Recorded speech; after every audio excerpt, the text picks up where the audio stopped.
Welcome to this post-game press conference, the 2024 NCAA Division III Women's Lacrosse Tournament. First round match between Cabrini and Haverford. Cabrini won the game 14-12. We have representatives of Haverford today, head coach Katie Wertman, and then in the middle is Ava Baumann, and on the right is Tiffany Mikulis. So coach, just an opening statement on the game it was. Yeah, we knew it was going to be a tough battle. It always is with Cabrini. We've seen them quite a few times. We actually played them earlier this season and came out on top, so we knew they'd be hungry for us. They've got a lot they're playing for this season, and so we knew it was going to be a tough one. Tiffany, you scored 3 goals with 1 assist for 4 points, leading the team in goals and points. What was working for you so well today? Yeah, I think moving the ball low and around is important, and there are a lot of instances where they were crashing really hard to certain players, so just making sure keeping our heads up and checking middle and moving the ball swiftly is what worked. So just kind of keeping our head up and just seeing where the slides were coming from, and that's kind of how our offense worked today. Ava, it was a back and forth game. Both teams had multi-goal leads on multiple occasions. How were you able to keep emotions in check during what was, an up and down kind of game? I think the big thing for us is the huddles post-goal is taking a breath as a team and recentering ourselves with a cheer to make sure we're all on the same page to get back out there. I'll open up for a question from the general press. I guess I just had a question about, obviously this is not a position that any team ever wants to be in. It's always tough, but how do you shift gears and start moving towards, next season? Yeah, I mean, especially as a coach, start doing that right away almost. We had 4 seniors, 3 of them were healthy, and so just in terms of next year, we are super young. We had 4 or 5 freshmen in the starting lineup, so in terms of who are returning next year, we're super psyched about that, and I know that this feeling right now is not one that they are loving, and I know that they're going to put in the work. So especially because we're young, I think we learned a lot from this, and we'll be ready, more well prepared for next year. Also wanted to ask you just kind of your reasoning and what you saw for why you decided to make a change at goalie in the fourth quarter.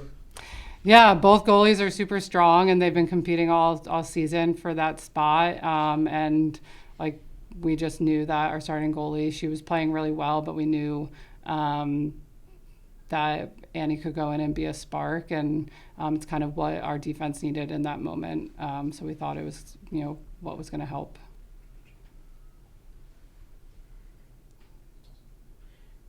You got something? Yeah. So I noticed later in the game you kind of changed up the strategy in regards to the draw controls, where Kylie Kieran was seeing more of the action later in the game. What was the reason behind that? Yeah, so we've got a few girls that have done a really good job of just perfecting the draw, and the way they were drawing, we felt like the way Kylie draws was a good matchup, and it allows Tiff to then be on the circle and really focus on those 50-50 balls instead. And so, we thought that was the momentum swing that would help us. My question is just for either of the student athletes, but this was the 6th tournament appearance in NCAA tournament appearance for Haverford. Obviously, a national ranking in each of the last 3 to 4 seasons, and really put Haverford on the map. So just going forward into next year, taking that step forward with this program, and stepping into leadership roles even more than you already are.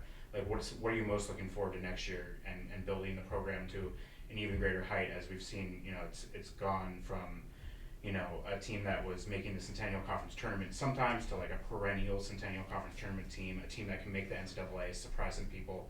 Just what is your main focus next year of building that Haverford brand to something that's even bigger on the national stage?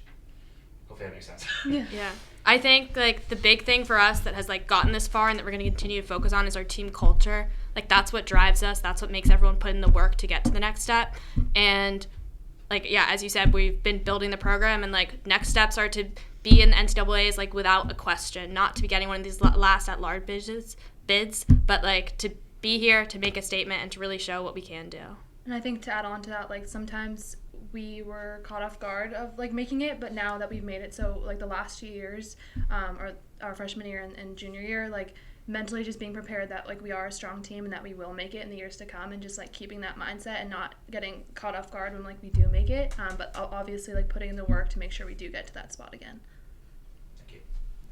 And Coach, just to wrap things up, when you're looking back down the road, how are you most going to remember the 2024 Fords Women's Lacrosse? Yeah, I'm super proud of them. I think, with I've said this a couple times, but like we graduated a really strong class last year. I had a baby in January, so the idea of making NCAAs, I think, was, we're even doing well in our conference. We thought this was going to be this like rebuilding year, and we kind of hit almost every single mark we had in terms of goals. And so I'm really proud of them and like the work they put in and the trust they had in us coaches to make sure that we could get back to here and get to this point. Well, congratulations. Thank on a you. great season.